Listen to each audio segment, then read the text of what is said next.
ಸ್ನೇಹಿತರೆ ನಮಸ್ಕಾರ. ನ್ಯೂಸ್ 18 ಕನ್ನಡದ ಫೇಸ್ಬುಕ್ ಮತ್ತೆ ಯೂಟ್ಯೂಬ್ಗೆ ಸ್ವಾಗತ. ನಾನು ಗಂಗಾಧರ್ ವಾಗಟ. ಇವತ್ತು ಒಂದು ಪ್ರಮುಖವಾದಂತಹ ವಿಚಾರವನ್ನ ನಾನು ನಿಮ್ಮ ಮುಂದೆ ಹಂಚಿಕೊಳ್ಳಕ್ಕೆ ಬಂದಿದ್ದೇನೆ ಸ್ನೇಹಿತರೆ.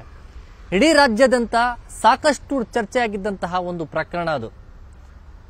3 ತಿಂಗಳ ಹಿಂದೆ ಬೈಯಪ್ಪನಹಳ್ಳಿ ಪೊಲೀಸರು ಭ್ರೂಣ ಪತ್ತೆ ಜೊತೆಗೆ ಹತ್ಯೆ ಮಾಡುವಂತಹ ಒಂದು ಪ್ರಕರಣವನ್ನ ಪತ್ತೆ ಮಾಡ್ತಾರೆ. ಅದು ಕೇವಲ ಬೆಂಗಳೂರು ಮತ್ತೆ ಹೊರ ಜಿಲ್ಲೆ ಅಲ್ಲದೆ ಹೊರ ರಾಜ್ಯಕ್ಕೂ ಕೂಡ ವ್ಯಾಪಿಸಿದಂತಹ ಒಂದು ಪ್ರಕರಣ. ಈ ಒಂದು ಪ್ರಕರಣವನ್ನ ಬೈಯಪ್ಪನಹಳ್ಳಿ ಪೊಲೀಸರು ಭೇದಿಸ್ತಾರೆ. ಆಗ ಖಾಸಗಿ ಆಸ್ಪತ್ರೆ ವೈದ್ಯರು ಸೇರಿದಂತೆ ಕೆಲ ಡಾಕ್ಟರ್ಸ್ ಮತ್ತೆ ನರ್ಸ್ ಒಂದು ದೊಡ್ಡ ಒಂದು ಜಾಲವನ್ನೇ ಆದ ಪತ್ತೆಯನ್ನ ಮಾಡ್ತಾರೆ. ಆ ಪ್ರಕರಣವನ್ನ ಸಿಐಡಿಗೆ 2 ತಿಂಗಳ ಹಿಂದೆ ವರ್ಗಾವಣೆಯನ್ನ ರಾಜ್ಯ ಸರ್ಕಾರ ಮಾಡುತ್ತೆ. ಖುದ್ದಾಗಿ ಮುಖ್ಯಮಂತ್ರಿಗಳು ಈ ಪ್ರಕರಣವನ್ನ ಗಂಭೀರವಾಗಿ ತೆಗೆದುಕೊಂಡು ತನಿಖೆಯನ್ನ ಮಾಡಬೇಕು, ಯಾರ್ಯಾರು ಈ ಒಂದು ಜಾಲದಲ್ಲಿದ್ದಾರೆ ಪತ್ತೆ ಮಾಡಬೇಕು ಅಂತ ಹೇಳ್ತಾರೆ. ಪ್ರಮುಖವಾಗಿ ಮೈಸೂರು ಮತ್ತೆ ಮಂಡ್ಯ ಭಾಗದಲ್ಲಿ ಸುತ್ತಮುತ್ತಲಿನ ಅಲ್ಲಿನ ಮಹಿಳೆಯರನ್ನ ಹೆಚ್ಚಾಗಿ ಅಲ್ಲಿ ಸಂಪರ್ಕವನ್ನ ಮಾಡಿಕೊಂಡು ಈ ಭ್ರೂಣ ಪತ್ತೆ ಜೊತೆಗೆ ಹತ್ಯೆ ಮಾಡುವಂತಹ ಒಂದು ಜಾಲವನ್ನ ಸಿಐಡಿ ಅಧಿಕಾರಿಗಳು ಒಂದು ಆ ಪರಿಶೀಲನೆ ತನಿಖೆಯನ್ನ ಮಾಡಿರುವಂತದ್ದು. ಇದೀಗ ಆ ತನಿಖೆ ಬಹುತೇಕವಾಗಿ ಮುಕ್ತಾಯ ಹಂತಕ್ಕೆ ಬಂದಿದೆ. ಆದ್ರೆ ಈಗ ಸಿಐಡಿ ಅಧಿಕಾರಿಗಳು ನ್ಯಾಯಾಲಯಕ್ಕೆ ಚಾರ್ಜ್ ಶೀಟ್ ಅನ್ನ ಸಲ್ಲಿಕೆಯನ್ನ ಮಾಡ್ತಾ ಇಲ್ಲ.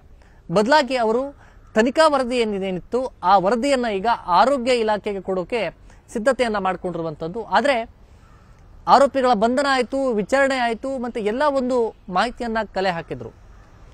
ಆದ್ರೆ ಈಗ ಆ ಸ್ಕ್ಯಾನಿಂಗ್ ಯಂತ್ರಗಳೇನಿತ್ತು ಅದು ಮಾರಾಟ ಅಕ್ರಮ, ಎಲ್ಲೂ ಕೂಡ ಮಾರಾಟ ಇಲ್ಲ. ಆದ್ರೆ ಇವರು ಬಳಕೆ ಮಾಡ್ತಾ ಇದ್ದಂತ ಸ್ಕ್ಯಾನಿಂಗ್ ಯಂತ್ರಗಳ ಏನಿದೆಯೋ ಆ ಯಂತ್ರಗಳ ಮೂಲ ಎಲ್ಲಿಂದ ಖರೀದಿಯನ್ನ ಮಾಡಿ ತರಲಾಗಿತ್ತು ಅನ್ನೋದೇ ಈಗ ನಿಗೂಢವಾಗಿರುವಂತದ್ದು. ಇನ್ನೂ ಕೂಡ ಸಿಐಡಿ ಅಧಿಕಾರಿಗಳಿಗೆ ಆ ಬಗ್ಗೆ ಮಾಹಿತಿ ಸಿಕ್ಕಿಲ್ಲ. ಮತ್ತೋರ್ವ ಆರೋಪಿ ಎಸ್ಕೇಪ್ ಆಗಿದ್ದು ಆತನನ್ನ ಹುಡುಕಾಟವನ್ನು ನಡೆಸ್ತಾ ಇದ್ದಾರೆ. ಉಳಿದ ಆರೋಪಿಗಳನ್ನ ವಿಚಾರಣೆ ಮಾಡಿದ್ರೂ ಸಹ ಆ ಸ್ಕ್ಯಾನಿಂಗ್ ಯಂತ್ರಗಳ ಬಗ್ಗೆ ಎಲ್ಲಿ ಖರೀದಿಯನ್ನ ಮಾಡಿ ತರಲಾಗಿತ್ತು ಅನ್ನೋದ್ರ ಬಗ್ಗೆ ಇದುವರೆಗೂ ಕೂಡ ಮಾಹಿತಿ ಸಿಕ್ಕಿಲ್ಲ. ತುಳಸಿರಾಮ್ ಡಾಕ್ಟರ್ ಆಗಿರ್ಬೋದು, ಮತ್ತೆ ಖಾಸಗಿ ಆಸ್ಪತ್ರೆ ವೈದ್ಯ ಬಲ್ಲಾಳ್ ಅಂತ ಹೇಳಿ ಆರೋಪಿ ಆಗಿರ್ಬೋದು, ಮತ್ತೆ ರಿಜ್ಮಾ ಅಂತ ಹೇಳಿ ಅವರ ಪತ್ನಿ ಮೀನಾ ಅಂತ ಹೇಳಿ ಇವರೆಲ್ಲರೂ ಕೂಡ ಸೇರ್ಕೊಂಡು ಈ ಒಂದು ಜಾಲವನ್ನ ನಡೆಸ್ತಾ ಇದ್ದಂತ ಬಗ್ಗೆ, ಜೊತೆಗೆ ಈ ಒಂದು ಭ್ರೂಣ ಪತ್ತೆ ಮಾಡಿ ಹತ್ಯೆ ಮಾಡುವಂತಹ ವಿಚಾರ ಏನಿತ್ತು ಅದು ಬಹಳ ಆತಂಕಕಾರಿ ವಿಚಾರ ಬೆಳಕಿಗೆ ಬಂದಿತ್ತು. ಕೇವಲ 3 ತಿಂಗಳಲ್ಲಿ 245 ಭ್ರೂಣಗಳನ್ನ ಹತ್ಯೆ ಮಾಡಿರುವಂತಹ ಒಂದು ವರದಿಯಾಗಿತ್ತು. ಮಂಡ್ಯದ ಆಲೆಮನೆಯಲ್ಲಿ ಈ ಒಂದು ಸ್ಕ್ಯಾನಿಂಗ್ ಯಂತ್ರಗಳನ್ನ ಇಟ್ಕೊಂಡು ಈ ಒಂದು ದುಷ್ಕೃತ್ಯವನ್ನ ನಡೆಸ್ತಾ ಇದ್ದಂತಹ ಒಂದು ಘಟನೆ ಕೂಡ ಬೆಳಗ್ಗೆ ಬಂದಿತ್ತು. ಜೊತೆಗೆ ಖುದ್ದಾಗಿ ಒಂದ್ ಕಡೆ ಬೈಯಪ್ಪನಹಳ್ಳಿ ಪೊಲೀಸರು ಸಹ ಅಲ್ಲಿ ಹೋಗಿದ್ರು, ಮತ್ತೆ ಸಿಐಡಿ ಅಧಿಕಾರಿಗಳು ಸಹ ಮಂಡ್ಯದ ಆಲೆಮನೆಗೆ ಹೋಗಿ ಅಲ್ಲೆಲ್ಲ ಇವರು ಏನೋ ಒಂದು ವ್ಯವಸ್ಥಿತವಾಗಿ ಒಂದು ಪ್ಲಾನ್ ಅನ್ನ ಮಾಡ್ಕೊಂಡು ಏನೋ ಒಂದು ಸ್ಕ್ಯಾನಿಂಗ್ ಯಂತ್ರಗಳನ್ನ ನಡೆಸ್ತಾ ಇದ್ರು, ಅವೆಲ್ಲವನ್ನ ಕೂಡ ಮಹಜರನ್ನ ಮಾಡಿದ್ರು. ಅದರ ಜೊತೆಯಲ್ಲಿ ಒಂದು ಪ್ಯಾಕೇಜ್ ರೀತಿಯಲ್ಲಿ ಮಾಡಿಕೊಂಡು ಒಂದು ಪ್ಯಾಕೇಜ್ಗೆ 60,000 ದುಡ್ಡನ್ನು ತೆಗೆದುಕೊಂಡಿದ್ರು. ವರ್ಷದ ಲೆಕ್ಕದಲ್ಲಿ ನೋಡೋದಾದ್ರೆ ಸಾವಿರಾರು ಭ್ರೂಣ ಹತ್ಯೆಗಳನ್ನ ಮಾಡಿರುವಂತದ್ದು ಆತಂಕಕಾರಿ ಒಂದು ರಿಪೋರ್ಟ್ ಸಹ ಈಗ ಬಂದಿರುವಂತದ್ದು. ಇದೀಗ ಈ ಒಂದು ತನಿಖೆಯನ್ನು ಮುಕ್ತಾಯಗೊಳಿಸಿರುವಂತಹ ಸಿಐಡಿ ಅಧಿಕಾರಿಗಳು ಏನ್ ಬೈಯಪ್ಪನಹಳ್ಳಿಯಲ್ಲಿ ಪ್ರಕರಣ ದಾಖಲಾಗಿತ್ತು, ಒಂದು ಕಡೆ ಭ್ರೂಣ ಹತ್ಯೆ ಮತ್ತೆ ಒಂದು ಕೇಸ್ ಏನಿತ್ತು ಆ ಒಂದು ಕೇಸನ್ನ ಸಿಐಡಿ ಅಧಿಕಾರಿಗಳು ಈಗ ಪೂರ್ಣಗೊಳಿಸಿ ಇದೀಗ ಆರೋಗ್ಯ ಇಲಾಖೆ ರಿಪೋರ್ಟ್ ಕೊಡ್ತಾ ಇದ್ದಾರೆ. ಒಂದು ಕಡೆ ಈಗ ಆರೋಗ್ಯ ಇಲಾಖೆಗೆ ಈ ಪ್ರಕರಣದಲ್ಲಿ ಕೆಲವೊಂದು ಅಂಶಗಳನ್ನ ಕೇಳಿದ್ರೂ ಸಹ ಅಲ್ಲಿಂದ ಸರಿಯಾದಂತಹ ರೆಸ್ಪಾನ್ಸ್ ಸಿಗ್ತಾ ಇಲ್ಲ ಅನ್ನೋದು ಸಿಐಡಿ ಅಧಿಕಾರಿಗಳ ಒಂದು ಆರೋಪ. ಹೀಗಾಗಿ ಆರೋಗ್ಯ ಇಲಾಖೆಗೆ ಅವರೇ ಒಂದು ಇನ್ವೆಸ್ಟಿಗೇಷನ್ ಮಾಡಬಹುದು, ನಮಗೆ ಅದು ಬರೋದಿಲ್ಲ ಅನ್ನೋ ನಿಟ್ಟಿನಲ್ಲಿ ಸರ್ಕಾರದಿಂದ ಅನುಮತಿಯನ್ನ ಪಡ್ಕೊಂಡು ಈಗ ಆರೋಗ್ಯ ಇಲಾಖೆ ವರದಿಯನ್ನ ಕೊಟ್ಟು ಅವರೇ ಅದನ್ನು ಮುಂದುವರಿಸಿಕೊಂಡು ಹೋಗ್ಲಿ ಅನ್ನೋ ನಿಟ್ಟಿನಲ್ಲಿ ಈಗ ಸಿಐಡಿ ಅಧಿಕಾರಿಗಳು ಪ್ರಿಪರೇಷನ್ಸ್ ಅನ್ನ ಮಾಡ್ಕೊಂಡಿದ್ದಾರೆ. ಮತ್ತೆ ಈ ಮಂಡ್ಯ ಮೈಸೂರು ಭಾಗದಲ್ಲಿ ಏನಿದ್ದು ಯಥೇಚ್ಛವಾಗಿ ನಡೀತಾ ಇತ್ತು, ಅಲ್ಲಿನ ಸಾಕಷ್ಟು ಮಹಿಳೆಯರ ಒಂದು ಭ್ರೂಣ ಪತ್ತೆ ಮಾಡಿ ಹತ್ಯೆ ಮಾಡುವಂತ ಕೇಸ್ಗಳು ನಡೀತಾ ಇತ್ತು ಆಲೆಮನೆಯಲ್ಲಿ. ಆ ಬಗ್ಗೆ ಗಂಭೀರವಾಗಿ ತೆಗೆದುಕೊಂಡಿದ್ದಾರೆ. ಮತ್ತೆ ಇವರೆಲ್ಲರೂ ಕೂಡ ವ್ಯವಸ್ಥಿತವಾಗಿ ಪ್ಲಾನ್ ಮಾಡ್ಕೊಂಡಿರುವಂತ ಅದರಲ್ಲಿ ಡಾಕ್ಟರ್ ಏನಿದ್ದಾರೆ ಅವರು ವೈದ್ಯರು ಈ ಒಂದು ಕೇಸಲ್ಲಿ ಸಿಲುಕೊಂಡು ಪ್ಲಾನ್ ಮಾಡ್ತಾ ಇದ್ದಂಥದ್ದು. ಇಂತಹ ಒಂದು ಸಂದರ್ಭದಲ್ಲೇ ಹೊಸಕೋಟೆಯ ಬೆಂಗಳೂರು ಗ್ರಾಮಾಂತರ ಹೊಸಕೋಟೆ ಭಾಗದ ತಿರುಮಶೆಟ್ಟಹಳ್ಳಿಯಲ್ಲಿ ಕೂಡ ಒಂದು ಕೇಸ್ ಕೂಡ ಪತ್ತೆ ಆಗುತ್ತೆ. ಅಲ್ಲಿ ಆರೋಗ್ಯಕ್ಕೆ ಅಧಿಕಾರಿಗಳು ರೇಡ್ ಮಾಡಿ ಒಂದು ಕಂಪ್ಲೇಂಟ್ ಅನ್ನ ಕೊಡ್ತಾರೆ. ಅಲ್ಲಿ ವೈದ್ಯ ಶ್ರೀನಿವಾಸ್ ಎಂಬಾತ ಅಲ್ಲಿ ಸಾಕಷ್ಟು ಭ್ರೂಣಗಳನ್ನ ಪತ್ತೆ ಮಾಡಿ ಅಲ್ಲಿ ಹತ್ಯೆ ಮಾಡಿದಂತ ಒಂದು ಭ್ರೂಣ ಕೂಡ ಒಂದು ಡಸ್ಟ್ಬಿನ್ ಕವರ್ ಅಲ್ಲೂ ಕೂಡ ಅಧಿಕಾರಿಗಳಿಗೆ ಸಿಗುತ್ತೆ. ಆ ಪ್ರಕರಣದ ತನಿಖೆ ಕೂಡ ಈಗ ನಡೆಸ್ತಾ ಇರುವಂತದ್ದು. ಅಲ್ಲಿ ಯಾರ್ಯಾರು ಶಾಮೀಲಾಗಿದ್ರು, ನರ್ಸ್ಗಳಾಗಿರ್ಬೋದು, ಮತ್ತೆ ಅಲ್ಲಿ ಸ್ಟಾಫ್ ಆಗಿರ್ಬೋದು, ಅವರೆಲ್ಲರನ್ನು ಕೂಡ ಅಲ್ಲಿ ತಿರುಮಶೆಟ್ಟಹಳ್ಳಿಯ ಪೊಲೀಸರು ಬಂಧನ ಮಾಡಿದ್ರು.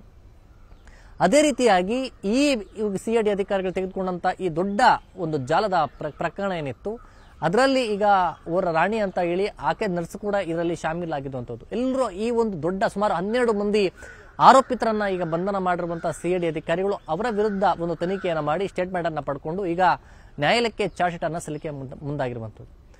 ಖಾಸಗಿ ಆಸ್ಪತ್ರೆಗಳಾಗಿರ್ಬೋದು ಮತ್ತೆ ಸರ್ಕಾರಿ ಆಸ್ಪತ್ರೆ ಎಲ್ಲರೂ ಕೂಡ ಒಂದು ಲಿಂಕ್ ಅಂದ್ರೆ ಕೆಲವು ಕಡೆ ಯಾರು ಈ ತರ ಆ ಹೆಣ್ಣು ಮಗು ಅನ್ನೋ ನಿಟ್ಟಿನಲ್ಲಿ ಅದನ್ನು ಪತ್ತೆ ಮಾಡಿ ಹತ್ಯೆ ಮಾಡುವಂತಹ ಭ್ರೂಣಗಳ ಹತ್ಯೆ ಮಾಡುವಂಥದ್ದು ಏನಿರುತ್ತೆ ಆ ರೀತಿ ಬಂದಂತಹ ಸಂದರ್ಭದಲ್ಲಿ ಪ್ರೈವೇಟ್ ಒಂದು ಏಜೆನ್ಸಿಯನ್ನ ಮಾಡಿಕೊಂಡ ರೀತಿಯಲ್ಲಿ ಮಾಡಿಕೊಂಡು ಸಂಪರ್ಕವನ್ನು ಬೆಳೆಸ್ಕೊಂಡು ಈ ಒಂದು ಕಾಂಟ್ಯಾಕ್ಟ್ಗೆ ತೆಗೆದುಕೊಂಡು ಅವರಿಗೆ ಪ್ಯಾಕೇಜ್ ರೀತಿಯಲ್ಲಿ ಕರೆಸ್ಕೊಂಡು ಈ ರೀತಿ ಭ್ರೂಣ ಹತ್ಯೆ ಮಾಡುವಂತ ಒಂದು ಆತಂಕಕಾರಿಯ ಒಂದು ಜಾಲ ಸಿಕ್ಕಿತ್ತು. ಇದೀಗ ಆರೋಗ್ಯ ಇಲಾಖೆ ಅಧಿಕಾರಿಗಳು ಸಹ ಅವರು ಸಾಕಷ್ಟು ಕಡೆ ಎಲ್ಲೆಲ್ಲಿ ಅನುಮಾನ ರೀತಿಯಲ್ಲಿ ಕೆಲಸವನ್ನ ಮಾಡ್ತಾರೆ ಅಂತ ಕಡೆ ರೈಡ್ ಅನ್ನ ಮಾಡ್ತಾ ಇರುವಂತದ್ದು.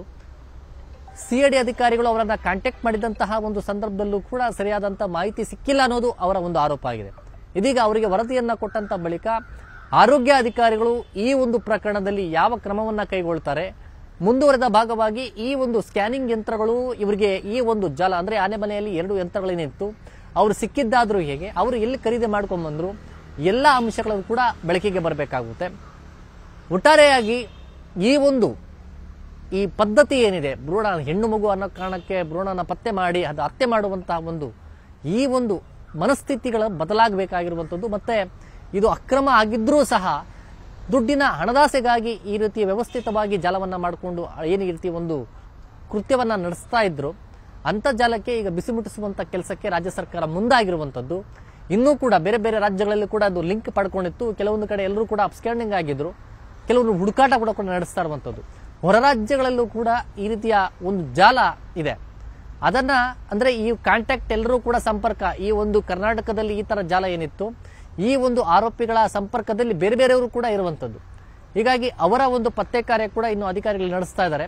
ಅವರ ಬಂಧನದ ಬಳಿಕ ಇನ್ನೆಷ್ಟು ಸಾವಿರಾರು ಭ್ರೂಣ ಹತ್ಯೆಗಳನ್ನ ಇವರು ಮಾಡಿದ್ದಾರೆ ವರ್ಷ ಅನ್ಕೊಳ್ಳಿ. ಕಳೆದ 2 ವರ್ಷದಿಂದ ಈ ಒಂದು ಕೃತ್ಯವನ್ನ ನಡೆಸ್ತಾ ಇದ್ದಂತ ಬಗ್ಗೆ ಆರೋಪಿಗಳೇ ಬಾಯ್ಬಿಟ್ಟಿರುವಂತದ್ದು. ವೈದ್ಯರನ್ನು ಕರೆಸ್ಕೊಂಡು ಅವ್ರ ಹತ್ಯೆ ಮಾಡಿ ಅವ್ರಿಗೆ ಒಂದು ಡಸ್ಟ್ಬಿನ್ ಅಲ್ಲಿ ಹಾಕಿ ಅದನ್ನು ತೆಗೆದುಕೊಂಡೋಗಿ ಬೇರೆ ನಿರ್ಜನ ಪ್ರದೇಶ ಮತ್ತೆ ನೀರಿನ ಪ್ರದೇಶಗಳಲ್ಲಿ ಬಿಸಾಡ್ತಾ ಇದ್ರು ಅನ್ನೋ ಬಗ್ಗೆ.